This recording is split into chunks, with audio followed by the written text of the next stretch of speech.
CM Revanth Reddy గారు అమెరికాకు పోయింది తన తమ్ముడిని ఒక కంపెనీకి ఓనర్ని చేయడానికి, ఆయన పేరు మీద ఒక కంపెనీ కొనుగోలు చేయడానికి అనేటువంటి మాట కేటీఆర్ మాట్లాడడం, దానిపై స్పందించడానికి నేను ఈరోజు ఈ మీటింగ్ ఏర్పాటు చేయడం జరిగింది. ముఖ్యంగా గుమ్మడికాయ దొంగ అంటే భుజాలు తడుముకున్నట్టుగా గత ప్రభుత్వంలో కేటీఆర్ అమెరికాకి వెళ్ళి ఏం చేశాడో ఆయనకు తెలుసు. ఎక్కడెక్కడ పెట్టుబడులు పెట్టాడో, ఏ కంపెనీలలో ఆయనకు లావాదేవీలు ఉన్నాయో, వెళ్ళినప్పుడల్లా ఏం ఒప్పందాలు జరిగినాయో అవన్నీ ఆయనకు తెలుసు. కాబట్టి ఈరోజు మన ప్రభుత్వం తెలంగాణ మరి ప్రజలందరూ కూడా టీఆర్ఎస్ గవర్నమెంట్ అడ్డదిడ్డంగా మరి నడి రోడ్డు మీద ప్రజల సొమ్మును పందికొక్కులాగా తిని తెగబలిసి కొట్టుకుంటా ఉంటే మీరు గద్దె మీద ఉండొద్దు అని చెప్పి గద్దెను దింపి ఈరోజు తెలంగాణ ఇచ్చిన కాంగ్రెస్ పార్టీని గెలిపించి అధికారంలోకి తీసుకొస్తే ప్రజలకు సేవ చేద్దామంటే ఒక్క ఖజానాలో కూడా ఒక్క రూపాయి లేకుండా చేసి అన్నీ దీవాలా తీసి ప్రజలకు కనీస మరి వాళ్ళకు ఇవ్వాల్సిన అభివృద్ధి కానీ సంక్షేమం కానీ ఇచ్చేటువంటి పరిస్థితుల్లో ప్రభుత్వం లేకుండా చేసి మరి ఈరోజు పెట్టుబడులు రావాలి, మరి ఇక్కడ రెవెన్యూ పెరగాలి, మన ఆర్థిక పరిస్థితి బాగుపడాలి అని చెప్పి రేవంత్ రెడ్డి గారు అహర్నిశలు కృషి చేస్తూ ఈరోజు పెట్టుబడుల కోసం అమెరికాకి వెళ్తే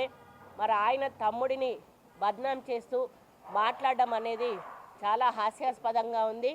మరి ఆ రోజు కేసీఆర్ ముఖ్యమంత్రి అయినా కూడా ఒక షాడో సీఎంగా కేటీఆర్ పనిచేసి అన్నీ తానై అన్ని శాఖలు కూడా ఆయనే నిర్వహించి మరి ఏ మంత్రిని కానీ ఏ ఎమ్మెల్యేకు కూడా అధికారం అనేది లేకుండా ఈవెన్ మరి నగరంలో కూడా మేయర్ అటువంటి వాళ్ళను కూడా ఎక్కడ ఇన్వాల్వ్ కాకుండా ల్యాండ్ సెటిల్మెంట్లు, భూ కబ్జాలు ఇవన్నీ చేసి ఒకటా రెండా అసలు దేంట్లో కూడా చెయ్యబట్టనటువంటి సంఘటన ఆ రోజు లేదు కేటీఆర్. మరి ఆయన మేము గెలిచిన మర్నాటి నుంచే మా మీద బురద జల్లి పెట్టే ప్రయత్నం చేస్తూ ఉన్నాడు. నాకు అర్థం కావట్లేదు, కనీసం కాంగ్రెస్ పార్టీకి ఊపిరి తీసుకునే సమయం కూడా ఇవ్వడం లేదు. ఆర్థిక పరిస్థితి బాగోలేదు, మరి ఏ విధంగా అందరం కలిసి ఆర్థిక పరిస్థితిని సరిగా తీసుకుందామనేటువంటి మరి సహకారం ప్రతిపక్షాలు అందించాల్సింది పోయి కేసీఆర్ ఏమో అసెంబ్లీలోకే రాడు, కేటీఆర్ ఏమో ఇటువంటి ప్రెస్ మీట్లు పెట్టి అడ్డగోలు మాటలు, మరి పనికిరాని మాటలన్నీ కూడా కాంగ్రెస్ పార్టీ ప్రభుత్వం మీద, రేవంత్ రెడ్డి గారి మీద బట్టగాల్చి వేసేటువంటి కార్యక్రమం చేయడం జరుగుతూ ఉంది. దాంట్లో భాగంగానే మరి ఆయన రేవంత్ రెడ్డి గారి తమ్ముడికి ఒక మరి కంపెనీలో ఏదో అది ఉంది, అందుకే రేవంత్ రెడ్డి వెళ్ళాడు అనేటువంటి మాట చెప్పడం చాలా బాధాకరం.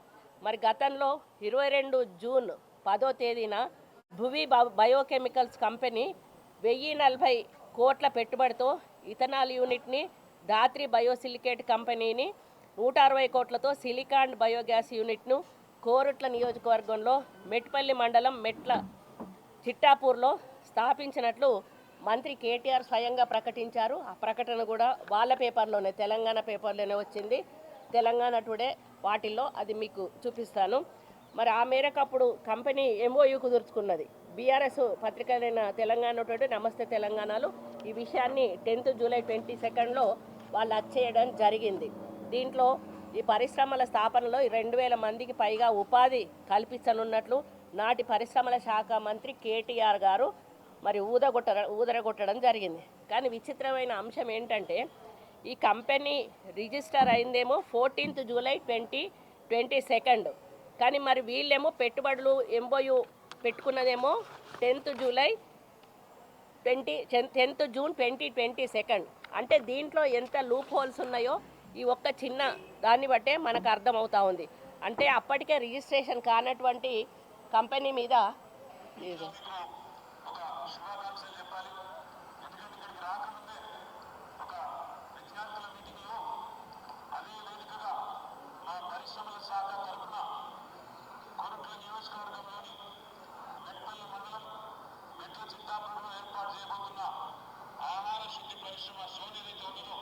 ఈ విధంగా ఆయనే స్టేట్మెంట్ ఇవ్వడం జరిగింది.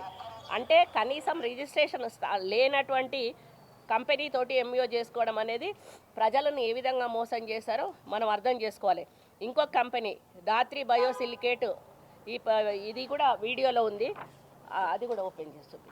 అదేంటంటే దానికి తాళం వేసి ఉన్నది. అది ఇప్పుడు నడవని కూడా నడవట్లే ఆ కంపెనీ, దానికి లాక్ వేసి పెట్టారు. అంటే అప్పటికప్పుడు ఫేక్ కంపెనీలు పెట్టి ప్రజల సొమ్మును కాజేసి బీఆర్ఎస్ పార్టీ వాళ్ళు పబ్బం గడుపుకోవడానికి, కోట్లు దండుకోవడానికి ఇటువంటి మరి లేనిపోని వాటిని సృష్టించి వాటిల్లో పెట్టుబడులు పెట్టినటువంటి విషయాన్ని, ప్రజా సొమ్మును దుర్వినియోగం చేసినటువంటి విషయాన్ని ఈ సందర్భంగా మీ దృష్టికి తీసుకొస్తా ఉన్నాను. వాణిజ్య ఒప్పందాల మేరకు నాటి బీఆర్ఎస్ పార్టీ అవకతవకలు చేసింది అనడానికి ఈ రెండు మచ్చతునకలు చాలు. ఇవన్నీ మరిచి నిబంధనల మేరకు ఏర్పాటైనటువంటి స్వచ్ఛ బయో కంపెనీ అంటే 21 జూలై 2024న మా ప్రభుత్వం వచ్చినాక ఏర్పాటైనటువంటి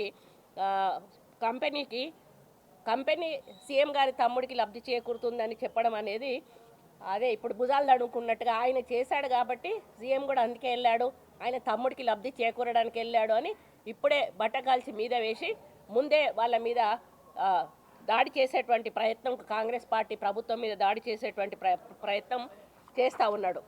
మరి ఆనాటి ప్రభుత్వం పథకాల పేరుతో కానీ ప్రతి పనిని చేపట్టినప్పుడు లక్షల కోట్ల విలువైన ప్రజాధనాన్ని దుర్వినియోగం చేసిన విషయం మనందరికీ కూడా తెలుసు.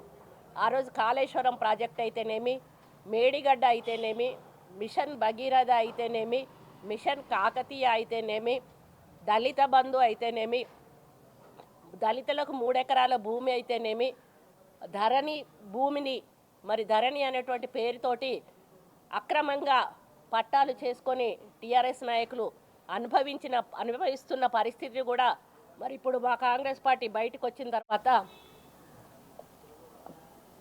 తీస్తున్న విషయం మీ అందరికీ కూడా తెలుసు. కాబట్టి ఎప్పుడు కూడా కాంగ్రెస్ పార్టీ పేదల పక్షాన, పేద ప్రజల కోసం పనిచేసేటువంటి ప్రభుత్వం కాంగ్రెస్ ప్రభుత్వం.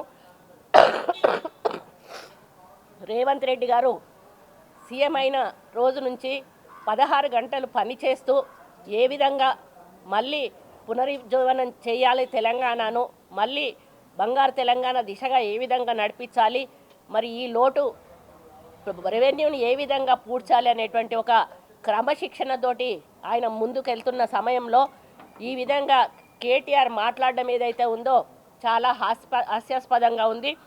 నేను ఇప్పటికైనా కూడా వారిని ఒక్కటే హెచ్చరిస్తూ ఉన్నాను, అయ్యా మీరు 10 సంవత్సరాలు పరిపాలించారు, ప్రజలు మీకు మంచి అవకాశాన్ని ఇచ్చారు, తెలంగాణ అభివృద్ధి చేయండి బాబు, మరి తెలంగాణ కోసం పోరాడారు అని చెప్పి వాళ్ళు ఇచ్చిన అవకాశాన్ని దుర్వినియోగపరుచుకొని ఈరోజు ఇష్టానుసారంగా ప్రజల సొమ్మును దోచుకొని ప్రజలు బుద్ధి చెప్తే ప్రతిపక్షంలో కూర్చున్న వాళ్ళు నోరు మూసుకొని మరి ప్రభుత్వం చేస్తున్న పనులకు సపోర్ట్ అన్న ఇవ్వాలి, లేకపోతే నోరు మూసుకొని అన్న కూర్చోవాలి.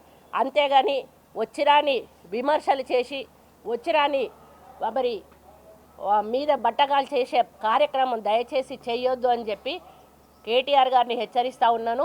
ఏదైనా ఉంటే రుజువులతో తీసుకురండి. మాట్లాడమంటే అందరం కూడా మాట్లాడతాం, అభియోగాలు ఏమంటే అందరం కూడా వేస్తాం. కానీ ఇప్పుడు నేను ఆధారాలు ఎట్లయితే చూపిస్తూ ఉన్నానో మీరు కూడా సీఎం తమ్ముడికి అందులో ఉంది అన్నటువంటి ఆధారాన్ని చూపించి మాట్లాడితే ప్రజలు నమ్ముతారు. కాబట్టి సీఎం గారు వెళ్ళింది ముఖ్యంగా తెలంగాణ అభివృద్ధి దిశగా అన్ని కంపెనీలను కూడా ఆహ్వానించడానికి వెళ్ళారు. ఒక మంచి వాతావరణంలో తెలంగాణ అభివృద్ధి చెందాలని మేము కోరుకుంటా ఉన్నాము. ప్రజలు మా మీద పెట్టిన విశ్వాసాన్ని మేము విశ్వాసాన్ని బాధ్యతగా తీసుకొని పనిచేస్తున్న మా మంత్రివర్గం అంతా కూడా ముఖ్యమంత్రి గారి కనుసన్నల్లో ప్రజల అభివృద్ధి కోసం, సంక్షేమం కోసం 6 గ్యారంటీలలో ఇప్పటికే మేము ఏమేమి అమలు చేస్తారో ప్రజలందరికీ కూడా తెలుసు. హౌసింగ్ కార్యక్రమం కూడా మొదలుపెట్టినాం. మరి ఈ విధంగా రాబోయే రోజుల్లో అన్ని రకాల అభివృద్ధి సంక్షేమ కార్యక్రమాలు చేసుకుంటూ మళ్ళీ ఎలక్షన్ల వరకు ప్రజల మన్నన చూరగొని మళ్ళీ ఇప్పటికంటే కూడా ఎక్కువ సీట్లతో కాంగ్రెస్ పార్టీ అధికారంలోకి వస్తుంది. మీరు ఎన్ని మాయమాటలు చెప్పి ఒక గ్రూప్ను పెట్టుకున్నాడు కేటీఆర్. ఏంటి అంటే ఒక సోషల్ మీడియా గ్రూప్ ఒకటి ఉంటుంది, అప్పుడు ఎలక్షన్లప్పుడు పెట్టుకున్న గ్రూపు. వాళ్ళు అందరు పెయిడ్ గ్రూప్ అన్నట్టు, వాళ్ళకి డబ్బులు ఇస్తాడు. ఎవరి వ్యూవర్స్ ఎక్కువ ఉంటే, ఎవరి పెట్టిన దానికి వ్యూవర్స్ ఎక్కువ ఉంటే వాళ్ళకు డబ్బులు కడతా పోతాడు. వాళ్ళకి అదే పని పొద్దాక ఏముండదు. కాంగ్రెస్ మీద ఏదన్నా ఉంటే మొన్న మరీ దారుణంగా అసెంబ్లీలో సీతక్క మీద, ప్రభాకర్ గారి మీద, పొన్నం ప్రభాకర్ మీరు చూసే ఉంటారు. అది ఎంత దారుణమైన సంఘటన అంటే ఇహ తమ పర భేదాలు అనేటివి మొత్తానికి మర్చిపోయి అసలు దిగజారిపోయి వాళ్ళు ఏం చేస్తున్నారో వాళ్ళకి అర్థం కానటువంటి పరిస్థితుల్లో ఈరోజు పోస్టులు పెడుతున్నారు, ట్రోల్స్ చేస్తున్నారు. అయినా కూడా ప్రజలు గమనిస్తూ ఉన్నారు. మీరు ఎన్ని ట్రోల్స్ చేసినా కూడా మిమ్మల్ని ఆల్రెడీ త్యజించారు ప్రజలు. కనీసం ఇప్పటికైనా ఒళ్ళు దగ్గర పెట్టుకొని ప్రధాన ప్రతిపక్షంగా మీ బాధ్యత నిర్వహించండి. మీ సలహాలు సూచనలు ఇవ్వండి. ప్రభుత్వాన్ని ముందుకు తీసుకుపోవడానికి, ప్రజల సంక్షేమం అభివృద్ధి ముందుకు తీసుకుపోవడానికి మీరు మాతో సహకరించి ముందుకు రండి అని కోరుతా ఉన్నాను. అంతేగాని ఏ ఆధారం లేకుండా ఇటువంటి పిచ్చి పిచ్చి అభియోగాలు చేస్తే మాత్రం బాగుండదని చెప్పి మళ్ళీ ఒకసారి కేటీఆర్ని హెచ్చరిస్తూ, టీఆర్ఎస్ పార్టీ నాయకులందరినీ కూడా హెచ్చరిస్తూ మరి తెలంగాణ ప్రజలు దీన్ని గమనించాలని కోరుకుంటూ సెలవు తీసుకుంటాం. సోషల్ మీడియాను అస్త్రంగా వాడుకొని విమర్శలు చేస్తున్నారు అని అంటున్నారు. సోషల్ మీడియాలో వస్తున్న తప్పుడు వార్తా కథనాలపైన ఏమైనా ఫిర్యాదు చేస్తారా? అది వాళ్ళు గాంధీ భవన్ నుంచి ఆ డిపార్ట్మెంట్ వాళ్ళు చూసుకుంటున్నారు. అది వాళ్ళ నోటీస్లో ఉన్నది. వాళ్ళే దాని మీద స్పందించడం జరుగుతుంది.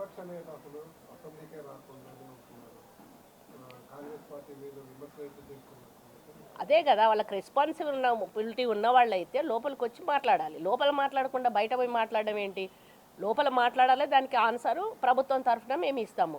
వాళ్ళు లోపల మాట్లాడకుండా బయటకు వెళ్ళి ఇటువంటి వచ్చిరానటువంటి అభియోగాలు మోపడం ఏదైతుందో వాళ్ళ చాతగానితనానికి నిదర్శనం అని చెప్పక తప్పదు. సోషల్ మీడియాలో వాళ్ళు చేస్తున్న దాడిని కాంగ్రెస్ పార్టీ సమర్థవంతంగా ఎదుర్కొనే పరిస్థితి అట్లేం లేదండి. మేము సీఎం గారితో పెట్టాము. మనకు కూడా ఒక మంచి టీం పెట్టాలని చెప్పేసి ఆ టీంని యాక్టివ్ చేయాలని చెప్పాము. వాళ్ళు వేసే ప్రతిదానికి కూడా తిప్పికొట్టేటువంటి కార్యక్రమాన్ని కాంగ్రెస్ పార్టీ కూడా చేయాలని మేమందరం కూడా సూచించడం జరిగింది. దాని మీద వాళ్ళు స్పందించారు. గాంధీ భవన్కి ఆదేశాలు కూడా ఇవ్వడం జరిగింది. Social media